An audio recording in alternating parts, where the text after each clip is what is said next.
పెట్టారంటే ఇంకంతా ఇంతక ఎంత వికృతంగా తయారయ్యారంటే ఏదైనా మాట్లాడాలంటే భయం.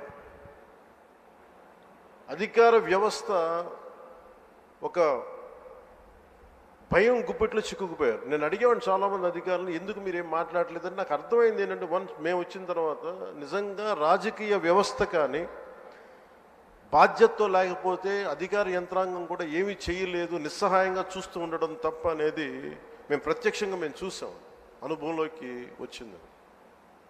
ఇక నన్నైతే ఏ స్థాయిగా గౌరవ ముఖ్యమంత్రి గారిని ఏ స్థాయి ఇబ్బందుల్లో పెట్టారో మీరు అందరూ తెలుసు, మీ అందరికీ. కానీ నన్నైతే నాకు అనిపించేది, వైజాగ్లో విశాఖపట్నంలో 24లో 23 ఆఖరిలో ఎలాంటి ఇబ్బందులు పెట్టా, మీరు రోడ్ల మీదకి రావడానికి కూడా ఇబ్బంది పడేవాళ్ళు. వస్తే అరెస్టులు, ఈ స్థాయి వీటి మధ్యలో అసలు భవిష్యత్తు కనిపిస్తుందా అని అనిపించింది నాకు. అసలు ఆంధ్రప్రదేశ్కి వెలుగు అనేది వస్తుందా? ఇలా భయం గుప్పిట్లోనే బతకాలా? వాళ్ళ ఇష్టానికి చట్టాలు, ఇష్టాలకి బెదిరింపులు, నోటికి ఏదొస్తుంది మాట్లాడటాలు, ఇవన్నీ చూసిన తర్వాత